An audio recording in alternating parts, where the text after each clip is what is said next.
The words hit me harder than the winter wind outside. Mom, we had to use your savings. You said it was for emergencies. My son Daniel stood by the kitchen counter, his voice calm like he was reading a weather report. His wife, Claire, leaned against the fridge, arms crossed, pretending not to hear me gasp. I gripped the edge of the sink to steady myself. What emergency? Daniel looked away. The transmission went out on the SUV. And Claire's medical insurance didn't cover her dental surgery. It's not like we wasted it. I felt the air leave my lungs. Daniel, I said quietly, that account was all I had. He sighed. You said it was for an emergency. Well, this was ours. The checkbook sat open on the table beside him, my neat handwriting still visible, retirement fund, emergency only. I'd spent 40 years nursing, working double shifts, missing holidays, saving every spare dollar. I wasn't rich, but I was secure. Or so I thought. Claire finally spoke, her tone flat. You're being dramatic, Marjorie. It's not like you're starving. We're family. Family. The word tasted sour now. Daniel poured himself a cup of coffee like this was just another morning. Relax, Mom. I'll pay you back once things get better. We just didn't want you stressing about us. I wanted to scream, but the sound caught in my throat. Instead, I said, you didn't want me to stress, so you emptied my account without asking? He hesitated. You always said we were a team. A team doesn't steal from its captain, I snapped. Claire rolled her eyes. Oh please. You're making this sound criminal. That was the moment something inside me cracked, quietly, cleanly, like thin glass. I walked to my bedroom, shut the door, and stared at the framed photo of my husband, Richard. He'd passed 10 years ago, but his eyes still carried that kind of steady kindness that made people believe everything could be fixed. Can you believe this? I whispered to the photo. They used the money you told me to save. You'd laugh if you weren't so furious. My phone buzzed, a text from Daniel. Don't overreact, Mom. We're still family. We'll make it right someday. I stared at it for a long time before replying. You already did enough. Then I powered off the phone. 2 weeks later, my heating went out. I called the repair service, and the man on the phone said the cost would be $480. I opened my bank app. Balance, $62.14. For the first time since Richard's funeral, I cried so hard I couldn't breathe. The next morning, I wrapped myself in layers and drove my old Ford Focus to the credit union. The teller, a young man with kind eyes, looked at me with quiet sympathy when I asked to see my account records. He printed them, slid them across the desk. Ma'am, it looks like the withdrawals were made over 3 months. Someone had your online credentials.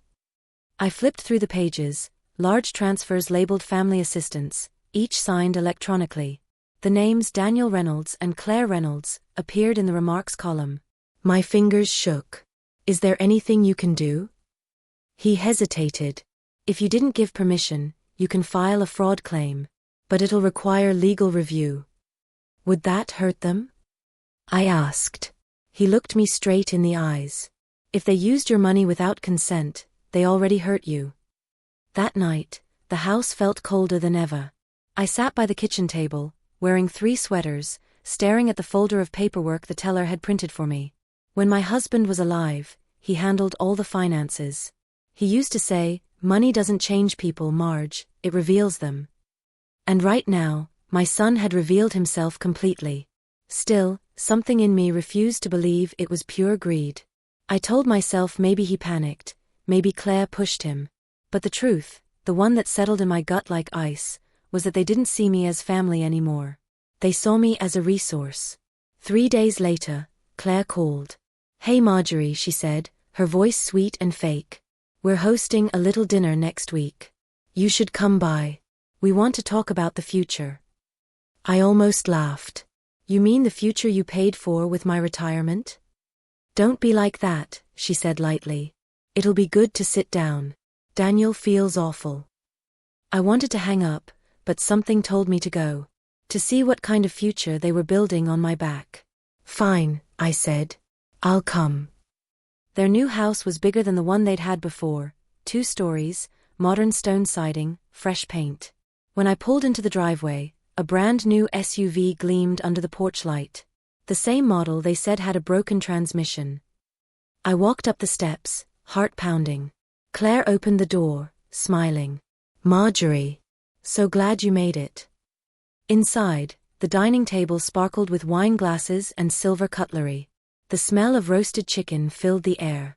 A family dinner, just like old times. But as I took off my coat, my eyes caught something, a framed photo on the mantel.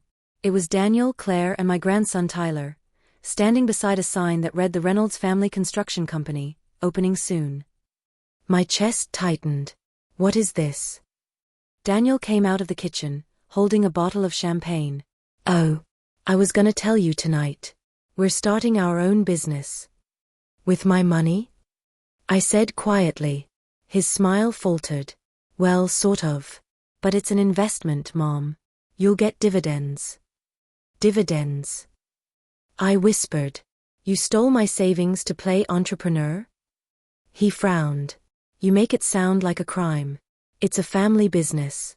You're technically a partner." "Did I sign something?" "Claire handled the paperwork," he said, glancing toward her. Claire's face turned pale. "It's all legal, Marjorie.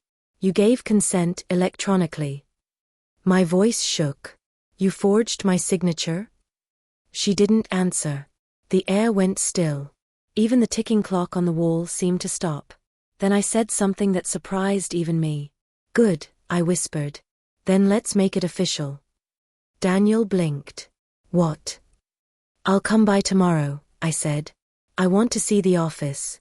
If I'm a partner, I should know what I invested in." Claire forced a laugh. "That's really not necessary." But I was already grabbing my coat. "Oh, it is," I said. "After all, it's my company too, isn't it?" As I stepped into the cold night air, Daniel called after me, "Mom, please don't overreact." I didn't answer. Because this time, overreacting was exactly the plan. Back home, I pulled the old lockbox from under my bed, the one with Richard's papers, insurance notes and deeds. I found our family trust documents and the original financial signatures from when we'd opened the savings account. Every E and S in my handwriting curved like a soft wave. Claire's digital version was stiff and angular. Forgery. Plain and simple. And if they wanted to use my name for business, then I'd use it too.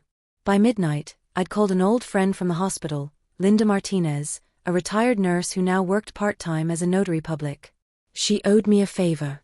"Marjorie," she said sleepily over the phone. "What's wrong?" "I just need something witnessed tomorrow," I said calmly. "Something that'll make my son wish he'd never learned to type." She laughed softly. "Now I'm curious. See you at noon." I hung up, exhaled, and whispered to Richard's photo. They wanted me to be their emergency fund. "Fine. I'll show them what a real emergency looks like." The next morning, I woke up before sunrise. The house was still and cold, the kind of quiet that makes every sound, the creak of the floor, the hum of the fridge, feel like a warning. I made coffee and sat at the kitchen table, staring at the folder I'd pulled together last night. Bank statements, legal forms, Richard's old signature cards, everything I'd need to prove what they'd done. I used to hate paperwork.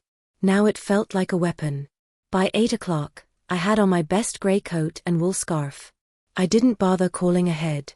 If I showed up unannounced, they wouldn't have time to clean up their mess. Their new office was in a recently renovated building downtown, 2 glass doors, shiny floors, fake plants. A little too fancy for a company that hadn't earned a cent yet.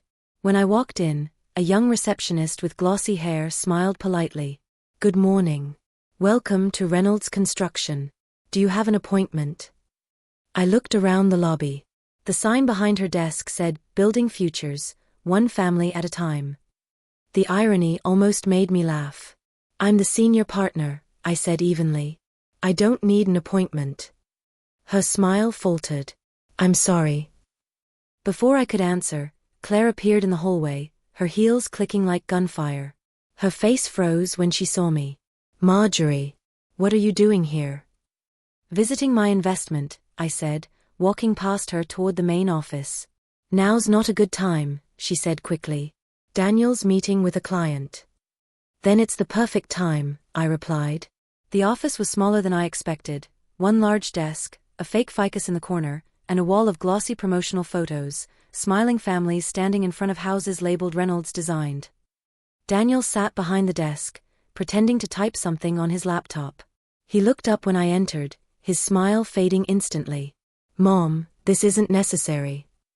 "Oh, I think it is," I said, closing the door behind me. The client sitting across from him, a man in a suit with a clipboard, looked uncomfortable. "Should I come back later?" "Yes," Daniel said quickly. "Please." "No," I interrupted. "You stay. You deserve to know who really owns this company." The man blinked. "I'm sorry, what?" I reached into my purse and pulled out a copy of the forged document. "This," I said, laying it on the desk, "is what they used to steal $83,000 from my retirement account." Claire gasped. "That's not true." "Don't," I said sharply. "I have the originals, and I've already sent copies to the bank and my attorney. You forged my name. You used my money to fund this circus." The client's expression hardened. "Is this accurate?" he asked Daniel quietly. Daniel's mouth opened, but no sound came out. The man gathered his papers. "I think I'll reconsider our contract," he said coolly and walked out, slamming the door behind him. Silence. Claire finally spoke. "That was unnecessary, Marjorie. You're ruining our reputation." I laughed. "You ruined it the second you built it on theft."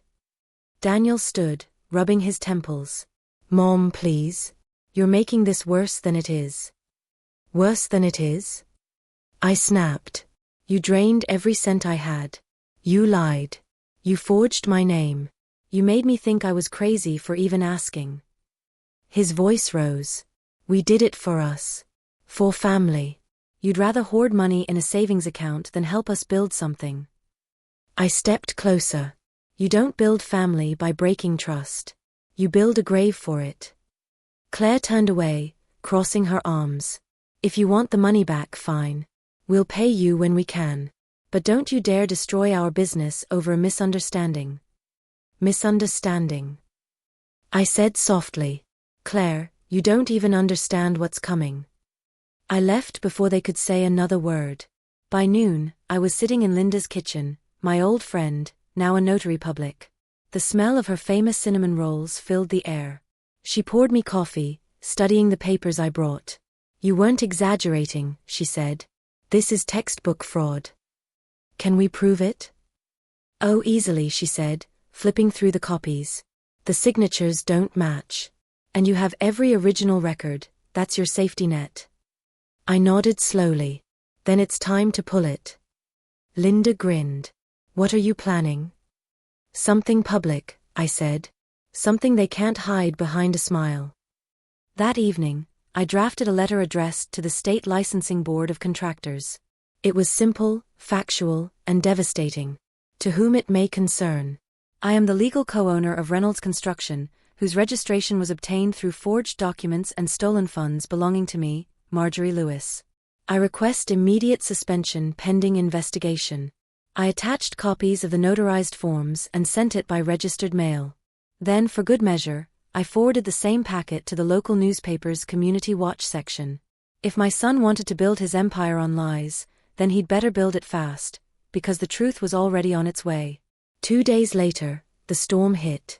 I woke up to 30 missed calls from Daniel and 6 from Claire. The newspaper headline online read, "Local couple accused of misusing elderly parents' retirement funds in business launch."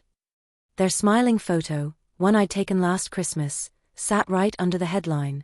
I stared at the screen for a long time, then quietly closed the laptop. By afternoon, Daniel showed up at my door.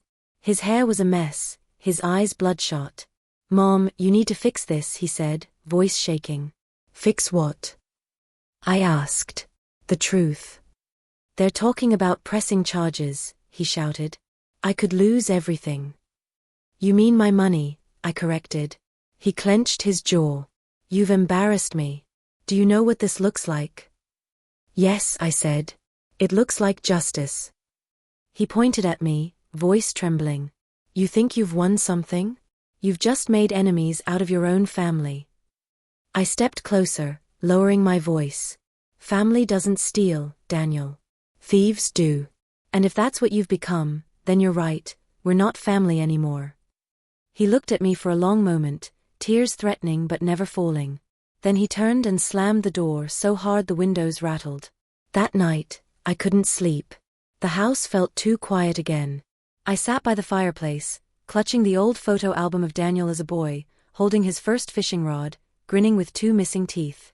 Somewhere between the pictures and the silence, I felt my anger dissolve into something heavier, grief. I didn't want revenge anymore. I wanted my son back. But that version of him, the one who used to share ice cream with me after baseball practice, had been gone a long time. Still, I couldn't let the story end like this. Not yet. The next morning, I drove to the courthouse to file an affidavit. The clerk behind the counter recognized my name immediately.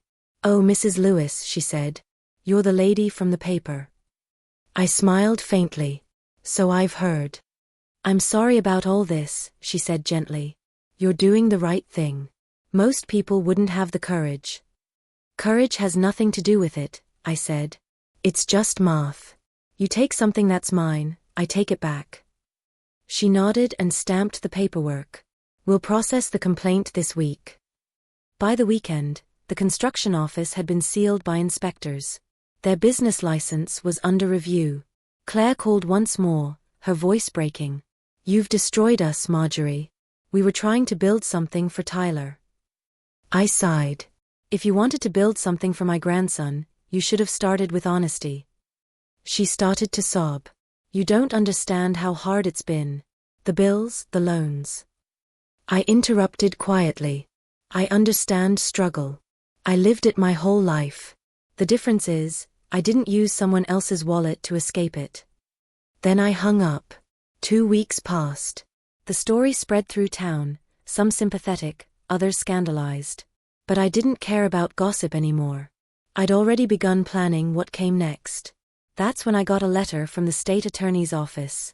It said, "Dear Mrs. Lewis, due to your formal complaint and supporting evidence, we have initiated a fraud investigation against Daniel and Claire Reynolds. We will keep you informed of all proceedings." I folded the letter carefully and placed it inside Richard's lockbox. Then, for the first time in months, I smiled. That evening, I visited Tyler's school play. He was dressed as a tree, a little lopsided but proud. When he spotted me in the audience, his eyes lit up. "Grandma," he mouthed. Afterward, he ran up and hugged me. "Dad said you might not come." "I'll always come," I said softly, "even if the rest of the forest falls down." He laughed, not understanding, and showed me the paper medal his teacher had pinned on him. Out of the corner of my eye, I saw Daniel standing near the door. His face was pale, his suit wrinkled. He didn't come closer, but he nodded once, a small broken acknowledgement. I nodded back. No anger. No victory. Just truth. That night, as I got home, the answering machine blinked red. A new message. It was Daniel's voice, quiet and cracked. "Mom, I'm sorry. I didn't know it would go this far. I'm losing the house. I'm losing Tyler. I don't know how to fix it." There was a pause, then softer. "You were right. Money doesn't build anything.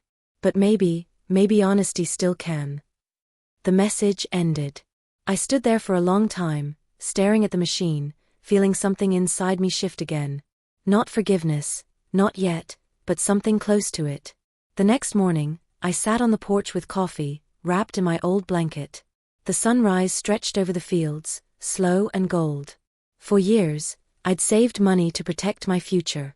Now I realized the real investment had been something else entirely: my dignity, my courage, my ability to stand back up when everything was taken.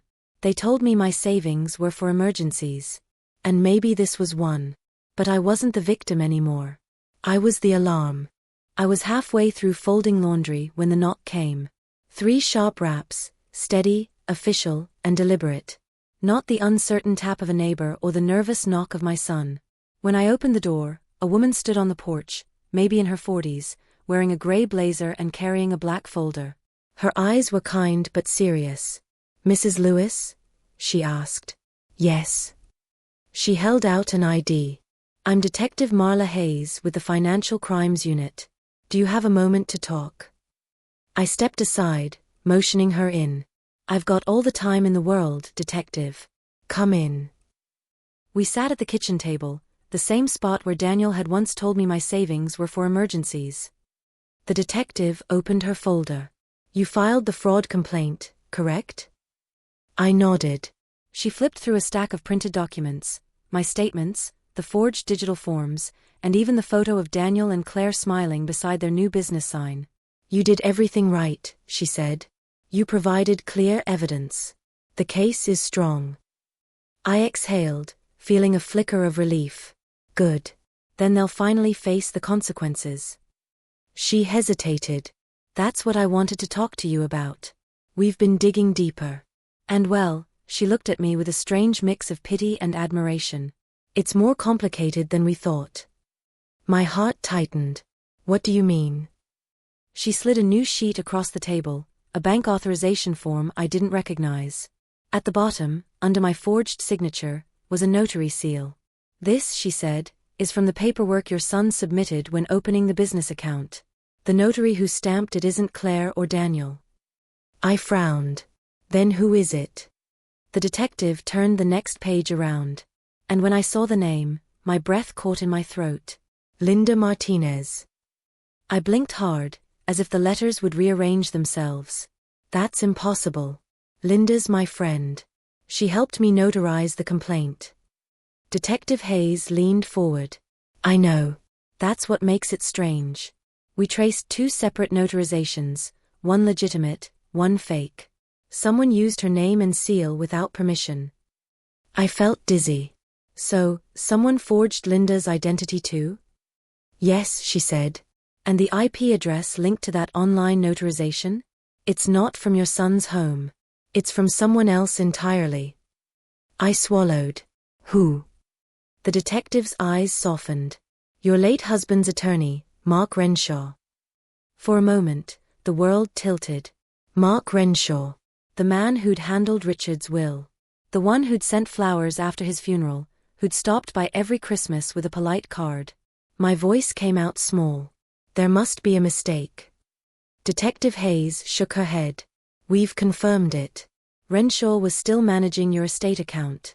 He had access to your credentials, passwords, verification info, everything. When your son and daughter-in-law came to him for business advice, he told them to borrow from your emergency fund. Promised he'd make it look clean. I felt the air drain from the room. He helped them steal from me. Yes, she said quietly. And took his own cut. For a long time, I couldn't speak. I just stared at the steam rising from my untouched coffee. All those years, trusting him, signing where he told me, believing he was protecting what Richard left behind. The betrayal stung deeper than my son's. Daniel was foolish, desperate. But Mark Renshaw? He was a professional predator. What happens now? I finally asked. We've already filed a subpoena, she said. But you could strengthen the case if you'd be willing to cooperate in a formal statement. We'll need you to come in tomorrow morning. I nodded slowly. I'll be there. When she left, I locked the door and sank into the kitchen chair, gripping the edge of the table like it might keep me from falling apart. That night, sleep didn't come. I lay awake, staring at the ceiling, thinking about every signature I'd ever trusted Mark with, the life insurance, the house title, even Richard's burial plot paperwork. I remembered his easy smile. Don't you worry, Marjorie, he used to say. Richard always said you were the smart one. Now I knew what that smile really meant. By morning, my grief had hardened into purpose. If my son had learned greed from desperation, Mark had taught him how to use it. That made him the architect of my downfall. And architects always leave blueprints. At 9 a.m., I walked into the police station with my hair neatly pinned, documents in hand, and fire in my chest. Detective Hayes greeted me with a nod. Ready. As I'll ever be. We went through the statement line by line. She recorded everything, how Renshaw had handled my account since Richard's passing, how Daniel suddenly knew about the savings, how Claire's fake notary stamp matched the format from his office. When we finished, she said, there's one more thing.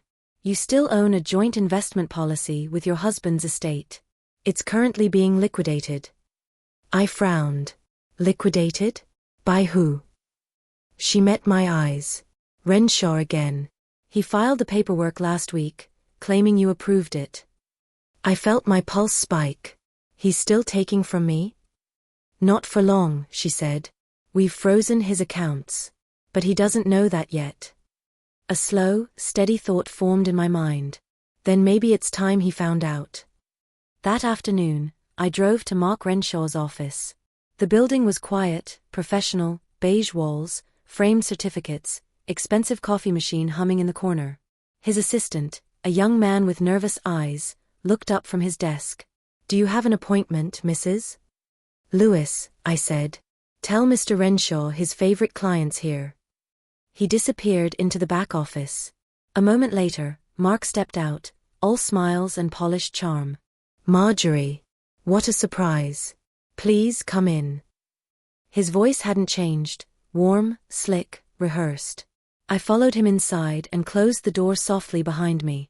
So, he said, sitting down behind his mahogany desk, what brings you here?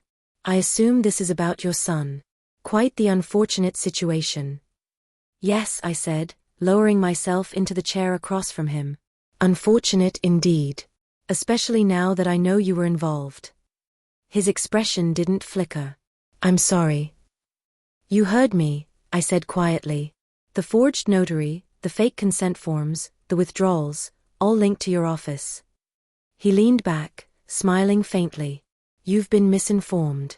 I manage dozens of clients, Marjorie. Mistakes happen. Then you won't mind if I share those mistakes with the State Bar Association, I said, pulling a small voice recorder from my purse. For the first time, his composure cracked. You're recording this? He said sharply. I pressed the button. I am now. He stood up abruptly, trying to look calm but failing. You don't want to do this. It'll ruin your son. He'll go to prison. Maybe he should, I said. Maybe then he'll learn who his real teacher was. He tried to laugh, but it came out strained. You think the police will believe you? I've been your family attorney for 15 years. You signed everything yourself. I leaned forward, my voice like steel. And you notarized half of it using a woman you impersonated. Linda Martinez. That made him freeze. His mouth twitched. You can't prove that. Oh, but I can, I said. She's testifying tomorrow morning. His face drained of color. You wouldn't. I would, I said calmly. And I will. Silence filled the office. He sank slowly back into his chair, rubbing his temples. What do you want, Marjorie? I took a deep breath. I want my money back. Every cent. Plus damages for fraud. And I want a written statement admitting you coerced my son into withdrawing those funds. He glared at me. You're blackmailing me. No, I said. I'm giving you a choice, restitution or prosecution. For a moment, the only sound was the ticking of the wall clock. Then he exhaled, defeated. Fine. You'll have your money by Friday. I smiled, standing up. Make it Thursday. Emergencies can't wait. 2 days later, the funds reappeared in my account, every cent, plus interest. Renshaw resigned from his firm and temporarily relocated to another state. The investigation continued without him. As for Daniel, the charges against him were reduced once he turned over evidence against Mark. He started attending counseling, working part-time, and rebuilding what was left of his life. But for me, it wasn't about punishment anymore. It was about balance. For the first time in years, I didn't feel powerless. A week later, Detective Hayes called again. I thought you'd like to know, your statement helped us shut down 2 other cases tied to Renshaw. You saved a lot of people. I smiled faintly. Good. Maybe that makes up for how long I stayed quiet. You didn't stay quiet, she said. You just waited for the right moment to speak. That evening, I visited Richard's grave. The air was crisp, the sunset gold behind the oaks. I knelt by the headstone, tracing his name with my fingers. I did it, Richard, I whispered. They thought they could bury me in paperwork, but I learned to dig too. A small laugh escaped me, half tear, half relief. When I got home, the phone rang. It was Daniel. "Mom," he said quietly, "Tyler wants to come by this weekend. He says he misses your pancakes." I smiled. "Then I'd better buy more syrup." There was a long pause. "Mom, thank you for not giving up on me." "I almost did," I said softly. "But then I remembered who raised you." After the call, I sat by the window, watching the street lights flicker on. The world outside looked the same, quiet, ordinary. But something inside me had changed forever. I wasn't the woman who needed to be rescued. I was the one who had learned how to survive the storm. They told me my savings were for emergencies. And when the fire came, I didn't burn. I lit the way out. The letter came on a Tuesday morning. It was thin, one sheet of heavy paper, tucked inside an ivory envelope with no return address. I might have thrown it away with the rest of the mail, the flyers, the bills, the endless insurance offers, except for the handwriting. It was elegant, looping, unmistakable. Richards. My breath caught. That was impossible. He'd been gone 10 years. I sat down at the kitchen table, the same table where everything had started, where my son had confessed, where the detective had shown me the truth, where I'd planned my revenge. The paper trembled slightly as I slid my thumb under the flap. Inside was a single sheet of stationery, slightly yellowed at the edges, with Richard's familiar letterhead, Lewis & Associates, Investments and Real Estate. My husband's business. The one I'd believed closed long before his passing. The letter was short, 5 sentences. And every one of them hit harder than any betrayal I'd faced so far. "If you're reading this, Marjorie, it means Mark Renshaw failed you, and the truth has come to light. There's another account, one even he didn't know about. You'll find it at First National, under Trust 417. Withdraw it only when you know what you've lost can't be replaced. With love, Richard." I read it 3 times before my mind could even process what it meant. Another account? A hidden trust?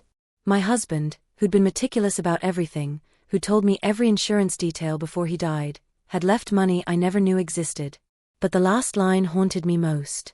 Withdraw it only when you know what you've lost can't be replaced. What did that mean? Had he known Daniel would betray me? Or was this something else entirely? By noon, I was at First National Bank, letter in hand.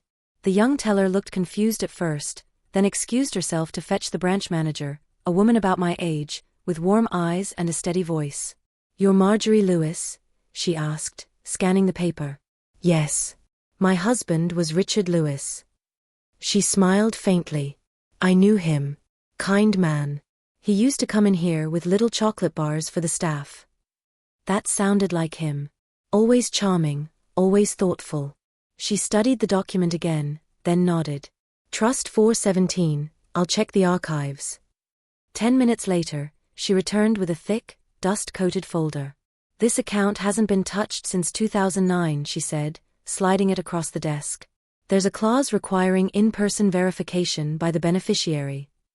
My fingers shook slightly as I signed. "How much is in it?" The woman typed into her computer, then blinked. "Mrs. Lewis, are you sitting down?" "I am," I whispered. She turned the monitor toward me. "Balance, $1,487,212.19. I stared at the numbers, my mind blank. Richard had left me more than I'd ever imagined, enough to buy back everything I'd lost and then some. But the strangest part wasn't the money. It was the document beneath the balance statement, a list of names. Daniel's name was there. So was Claire's. And one other I hadn't seen in years, Emily Lewis. My daughter. Emily had cut ties with us 2 decades ago, left for New York after a fight with her father about college tuition. She never called, never wrote. I hadn't heard her voice since the day she slammed the door at 22 and shouted, "You care more about your money than your children." Richard had cried that night, the only time I ever saw him cry. But here she was again, her name in a trust that hadn't been touched since before his death. I looked up. "It lists my daughter. Does that mean she's?" The manager nodded gently. "Still a joint beneficiary. Each of you were left an equal portion. You, Daniel, and Emily. But the account is locked, it can't be split without all signatures." All signatures? I repeated slowly. Yes. You'll need your daughter to release it. I thanked her, walked out into the cold air, and sat in my car, gripping the steering wheel as the engine idled. For years, I thought losing Emily was the worst wound of my life. Now it might be the only way to heal what came after. That night, I couldn't stop pacing the living room. The letter lay on the table beside the flickering lamp. I'd forgiven my son enough to speak to him again, but Emily? That was different. She hadn't stolen my money. She'd stolen years. Still, a question kept echoing in my mind. What if this was the reason Richard wrote it? What if he knew the money wasn't just for survival, but for reconciliation? The next morning, I found her name online. Emily Lewis, freelance photographer, Brooklyn, New York. I hovered over the phone number on her portfolio site for a full minute before pressing call. It rang twice. Then a voice, deeper now, but still hers. Hello? Emily, my throat tightened. It's Mom. A long silence. Then carefully, why are you calling me after 20 years? I found something, I said softly. Something your father left. It has your name on it. Another pause. Then, I'm listening. She flew in 2 days later. When I met her at the airport, I barely recognized her. Her hair was shorter, streaked with silver like mine. She wore a dark green coat, camera slung over her shoulder, and eyes that carried too much distance. We stood there for a moment, unsure. Then she gave a small, stiff smile. You look older. So do you, I said gently. She nodded. So what's this about a letter? At the house, she read Richard's note 3 times. When she finished, she leaned back in her chair. He never told me about this. He didn't tell me either, I said. So there's a trust, she said. And I'm listed on it? You, Daniel, and me. But it can't be divided without all 3 signatures. She frowned. Then why call me now? I looked at her directly. Because for the first time in 20 years, I don't want to lose another child. That made her freeze. Mom. Don't, I said softly. You don't have to forgive me. But at least understand, I thought I was protecting you. We didn't have enough for the schools you wanted. I said things I regret every day. She stared at the table for a long time, then exhaled. You know, I used to think Dad hated me. But this, she touched the letter. He must have known we'd need a reason to come back together. That evening, Daniel came by, nervous, stiff, carrying a box of pastries like a peace offering. He froze when he saw Emily in the living room. You're kidding. Hi, little brother, she said, half smiling. Daniel looked at me. You called her. I did, I said firmly. Your father left something for all of us. But it only works if you both stop fighting ghosts. He set the pastries down hard on the counter. So what, we just sign and split the money? No, I said. We talk first. And then we decide what to do together. The argument lasted hours. Emily accused Daniel of greed. Daniel accused her of abandonment. At one point, they both turned on me, throwing every old wound onto the table until it felt like the walls themselves were listening. When it finally went quiet, I stood up, voice steady. You both think this money is the point, I said. It isn't. Your father didn't hide it to reward you. He hid it to test you. To see if you could ever sit in one room without tearing each other apart. Daniel looked away. Emily crossed her arms, silent. I lost 1 child once, I said. I won't lose 2 again. So here's what we'll do, none of us touch that money. Not yet. We put it in a family foundation. Scholarships. Grants. Something that actually means something. They both stared at me. Are you serious? Daniel asked. Dead serious, I said. If we're going to heal, it won't be with cash. It'll be with purpose. Silence stretched again. Then Emily whispered, that actually sounds like something Dad would have done. Daniel rubbed his eyes. You really think that'll fix everything? No, I said. But it's a start. And for the first time in months, maybe years, I saw a flicker of something in their faces that looked like understanding. A week later, the 3 of us met at First National Bank together. We signed the release documents in front of the same manager who'd helped me before. When it was done, I asked her to transfer the funds into a new account under the name the Richard Lewis Family Trust for Education. The manager smiled warmly. He'd be proud of this. I smiled back. He already is. That night, as the three of us sat around the dining table, the same one that had once hosted betrayals, tears, and fights, Emily finally laughed. It was a small sound, awkward but real. "Remember when Dad burned the Thanksgiving turkey?" she said. Daniel groaned. He tried to say it was smoked style. We all laughed, genuinely this time. It didn't erase the years we'd lost, but it softened their edges. And for the first time in a very long time, the house didn't feel haunted anymore. Later that night, after they'd gone, I stood by the window, watching the snow fall under the streetlights. Richard had planned everything. Even from beyond the grave, he'd known exactly when to save me, not just with money, but with meaning. I touched the letter again, whispering, "You were right, love. What I lost couldn't be replaced, but what I found might just be better." When the phone rang that morning, I was halfway through baking blueberry muffins. The smell of sugar and butter filled the kitchen, soft, warm, peaceful. It had been 3 calm weeks since the bank meeting. Daniel was visiting often. Emily called every few days. The air in the house finally felt light again. But peace has a way of knocking just before the next storm.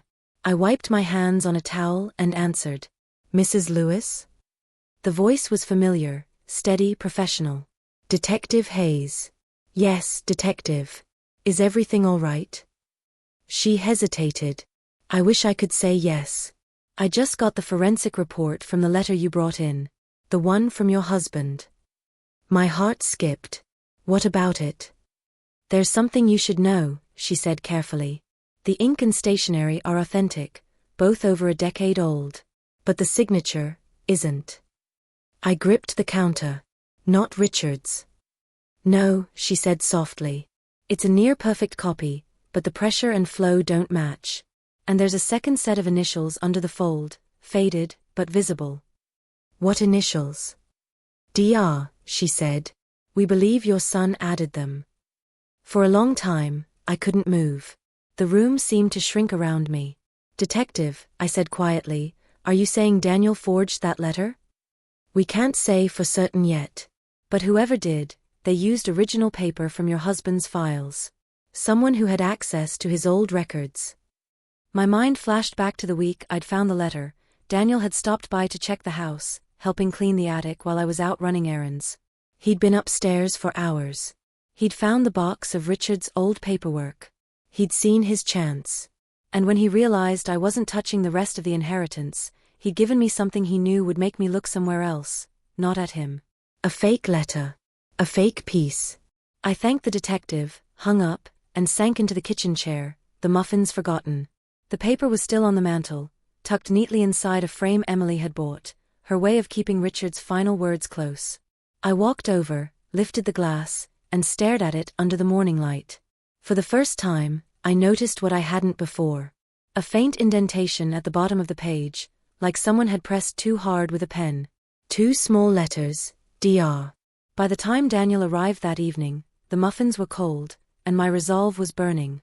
He came in smiling, carrying Tyler's school project, a paper rocket, bright and messy. "Hey Mom. Brought you something from your favorite engineer." I smiled faintly. "That's lovely. Sit down, Daniel. We need to talk." He frowned, sensing the tone. "Everything okay?" I held up the letter. "You remember this?" "Of course," he said quickly. "Dad's last note." "Why?" "Because the police analyzed it," I said quietly. "And they found your initials." His face went pale. "What?" I laid it flat on the table. "Don't lie to me. Not anymore." For a moment, he tried to hold his composure. But then his shoulders sagged. "Mom, please, just listen." "I'm listening," I said coldly. He took a deep breath. "I didn't mean for it to go this far. When I saw you so angry, so broken, I thought maybe if you believed Dad left you something, it would make you feel better." I stared at him. "You faked your father's letter to comfort me?" He rubbed his face. At first, yes. I swear it. I just wanted to make things right. But then when I realized the trust was real, I couldn't tell you. You looked so happy again. I could barely process it. So you knew about the trust? He nodded weakly. I found it years ago, after Dad died. He told me never to touch it, said it was for when you truly needed it. But after everything happened, I thought maybe if we shared it, we could rebuild. I swallowed hard. You let me believe it was his message. He looked down. I didn't think it mattered who wrote it. It brought us back together, didn't it? My voice trembled. That's not peace, Daniel. That's manipulation with a pretty ribbon. He looked up, desperate. I did it for us, Mom. You always said we were family first. I didn't know how else to fix things. By lying again? I said sharply. By using his handwriting, his memory, to cover your guilt? Tears filled his eyes. I'm sorry. I know it was wrong. But please, don't tell Emily. She's finally talking to me again. I can't lose her too. For a long moment I just stared at him, my son, the same boy who once built sandcastles beside his father, now a man trapped in a web of his own shame. And for the first time, I didn't feel anger. I felt exhaustion, deep, bone-deep sadness. You already lost her, Daniel, I said softly. You just don't know it yet. He covered his face. What do you want me to do? Tell her, I said. Tonight. Tell your sister the truth before I have to. He shook his head. She'll never forgive me. Then maybe, I said, you'll finally know what it feels like to be me. When Emily arrived that night, she sensed it instantly, the air heavy, the quiet unnatural. What's going on? She asked. I looked at Daniel. Go ahead. He hesitated, staring at the floor. The letter wasn't Dad's. Emily blinked. What? I wrote it, he said quickly, words tumbling out. Not the message, just the signature. I thought it'd help Mom heal. I didn't mean to. She took a step back, eyes wide. You forged Dad's letter? It's not like that. Yes, it is, she snapped. You used his name to manipulate us. Again. He tried to speak, but she turned away. You always ruin everything with your guilt. You think pretending fixes the past? It doesn't. It just buries it deeper. Daniel's voice cracked. I just wanted my family back. Then you should have told the truth, she said, walking toward the door. That's the only way families come back. She turned to me. I'm staying at the inn tonight. I can't do this again. Then she was gone. When the door closed, Daniel crumpled into a chair, shaking. I didn't mean for her to leave, he whispered. I stood quietly by the window. Intentions don't erase consequences. He looked up, eyes red. So what now? You hate me too. I sighed. Hate you? No. I pity you. You've spent your whole life trying to be forgiven for things you haven't stopped doing. He lowered his head into his hands. I don't know how to change. I placed the letter back in his hands. Then start by destroying this. And stop hiding behind ghosts. The next morning, the house was silent again. When I went outside to fetch the newspaper, I saw Daniel's car still in the driveway. He was sitting in the driver's seat, staring straight ahead. When I opened the door, he handed me the torn pieces of the letter. I burned the rest, he said quietly. I'm going to therapy. And I'll pay back the emergency fund, all of it. I nodded, tears rising. That's a start. He smiled faintly. You know what Tyler said this morning? He asked if emergencies ever end. I told him, maybe they don't. Maybe we just learn to handle them better. I smiled. Your father would have liked that. He nodded, eyes glistening. I hope so. Months passed. The foundation launched its first scholarship for children of single parents, named the Richard and Marjorie Lewis Fund for Resilience. Emily returned for the ceremony. She and Daniel hugged, awkward but genuine. Tyler stood on stage holding a giant check, beaming like the world was new again. As I watched, I realized something simple. Sometimes the worst disasters don't destroy us. They reveal what's strong enough to survive the fire. That evening, after everyone left, I sat alone at the old kitchen table, sipping tea. The wind outside rattled the windows, but the warmth in the room held steady. I opened my journal and began to write. Emergencies come in many forms: loss, betrayal, heartbreak, lies. But the real emergency is forgetting who you are in the middle of them. Money comes and goes. People hurt you. Trust shatters. But if you keep one thing, dignity, you can rebuild from ashes and still smile in the mirror. I closed the notebook, smiling softly. They told me my savings were for emergencies. And in the end, they were right, just not the kind they meant. A year later, the detective sent me one last message. Case closed. All parties cleared. Funds secure.